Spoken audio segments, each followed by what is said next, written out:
আসসালামু আলাইকুম। আজকে ক্যালকুলাস 2 ক্লাসে আমরা প্রথম অধ্যায়ের উদাহরণ 10 যে 5 নম্বর অঙ্কটা আছে এটার সমাধান দেখব। 5 নম্বর সমাধানটা দেখলে আমাদের 1, 2, 3, 4 যে 4টা প্রশ্ন আছে এগুলোর সমাধান আমরা নিজের থেকেই করতে পারবো আর কি। এটা অত গুরুত্বপূর্ণ থাকে না, মাঝে মধ্যে আপনার খ বিভাগে পড়তে পারে। যে 5 নম্বরটা আছে এটা করলে হয়। তো 5 নম্বর সমাধানটা এখানে বইয়ে দেওয়া আছে, কিন্তু এটার থেকে আমরা আরও সহজভাবে করার চেষ্টা করব।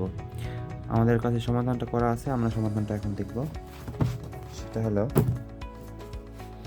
যে প্রদত্ত সমীকরণ এফ অফ টি সমান সমান টি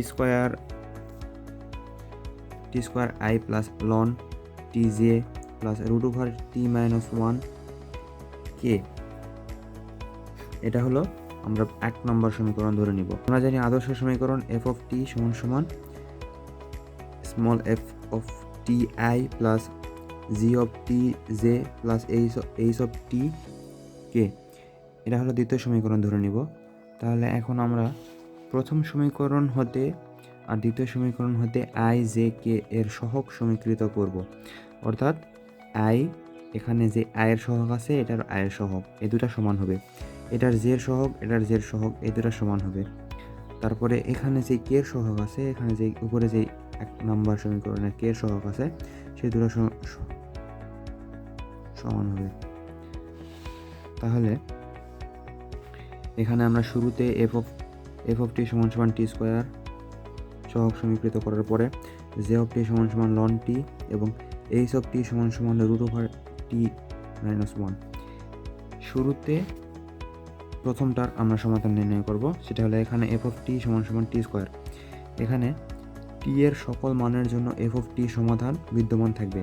অর্থাৎ এখানে আমরা টি এর মান এফ অফ টি এর মধ্যে আমরা টি এর মান যেটাই বসাই এখানে সমাধান কিন্তু পাওয়া যাবে। অর্থাৎ সমান সমান টি স্কোয়ার আছে, তাহলে স্কোয়ার করে তো যে কোনো মানের সমাধানই পাওয়া যাবে। অর্থাৎ ডোমেনটা হবে হলো মাইনাস ইনফিনিটি থেকে প্লাস ইনফিনিটি পর্যন্ত, অর্থাৎ সকল রিয়েল নাম্বার।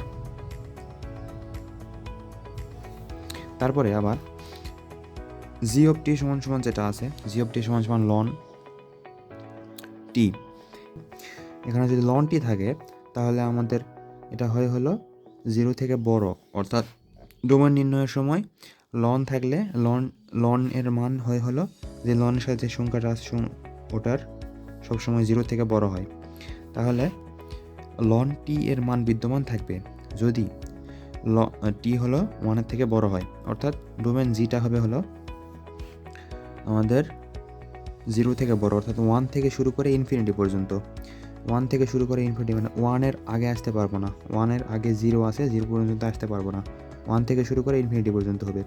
অর্থাৎ থার্ড ব্র্যাকেট দিয়ে আমাদের 1 লিখতে হবে আর ফার্স্ট ব্র্যাকেট দিয়ে দিতে হবে হলো ইনফিনিটি। এটা আবার ফার্স্ট ব্র্যাকেটের মধ্যে 0 থেকে ইনফিনিটি দিয়েও লেখা যায়, দুটা অর্থ একই। আবার আমরা আসবো হলো 3 নাম্বারটাতে, এফ অফ টি সমান সমান রুট ওভার টি মাইনাস 1 সংজ্ঞায়িত হবে যদি, এটার আবার একটা শর্ত আছে, সেটা হলো রুট ওভার যদি টি হয়, রুট ওভার টি থাকলে আমাদের হয় হলো মান থাকবে যদি টি সমান সমান, অর্থাৎ টি ইজ গ্রেটার দ্যান ইকুয়াল 0, 0 থেকে বড় হবে অথবা 0 থেকে বড় হবে অথবা 0 সমান থেকে বড় হবে। তাহলে এটা যদি আমরা এভাবে লিখি তাহলে আমরা কি পাচ্ছি, টি মাইনাস 1 সমান টি মাইনাস 1 ইজ গ্রেটার ইকুয়াল দেন 0। অর্থাৎ এখানে থেকে মাইনাস উভয় পার্শ্বে যদি প্লাস 1 যোগ করি, অর্থাৎ প্লাস 1 তাহলে তো টি এখানে 1 থেকে বড় হচ্ছে অথবা সমান হচ্ছে, অর্থাৎ 1 থেকে শুরু করে টি এর মান সবসময় 1 থেকে শুরু করে 1-এর বড়র দিকে, অর্থাৎ ইনফিনিটি পর্যন্ত যাবে। ডোমেনের মানটা হবে হলো, যেহেতু 1-এর আগে আসতে পারবো না তাহলে থার্ড ব্র্যাকেট দিয়ে লিখতে হবে।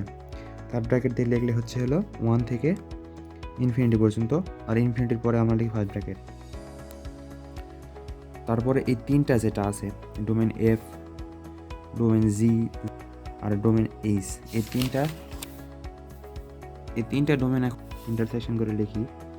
তাহলে তিনটা ডোমেন লেখার পরে এই যে প্রথম ডোমেনটা হলো মাইনাস ইনফিনিটি থেকে প্লাস ইনফিনিটি পর্যন্ত, পরের ডোমেনটা হলো জিরো জিরো বাদ দিয়ে আর কি, জিরো বাদ দিয়ে ইনফিনিটি পর্যন্ত, অর্থাৎ 1 থেকে শুরু করে ইনফিনিটি পর্যন্ত। আর পরেরটা হলো 1 থেকে শুরু করে ইনফিনিটি পর্যন্ত। তাহলে এখানে আমাদের এখন লক্ষ্য করতে হবে সব কয়টা আমরা দেখতেছি এখানে প্রথমটার যেটা আছে সেটা ইনফিনিটি থেকে ইনফিনিটি পর্যন্ত, কিন্তু এই দুটাতে 1 থেকে শুরু করে ইনফিনিটি পর্যন্ত, অর্থাৎ 1 থেকে শুরু করে ইনফিনিটি পর্যন্ত, এটাও আবার এর মধ্যে তো 1 থেকে ইনফিনিটি পর্যন্ত আছে। তাহলে তিনটার মধ্যেই কমন আছে হলো 1 থেকে শুরু করে ইনফিনিটি পর্যন্ত, অর্থাৎ এই ডোমেনটা হবে হলো ইনফিনিটি থেকে 1 থেকে শুরু করে ইনফিনিটি পর্যন্ত। আর 1 থেকে শুরু করে, অর্থাৎ 1-এর আগে আমরা 0-তে আসতে পারবো না, তাহলে 1টা আমাদের থার্ড ব্র্যাকেট দিয়ে লিখতে হবে, আর ফার্স্ট ব্র্যাকেট দিয়ে লিখতে হবে হলো ইনফিনিটি। আজকের ক্লাস এতদূর পর্যন্তই। আপনার পরের ক্লাসে আমরা উদাহরণ 17টা সমাধান করব। ধন্যবাদ সকলকে।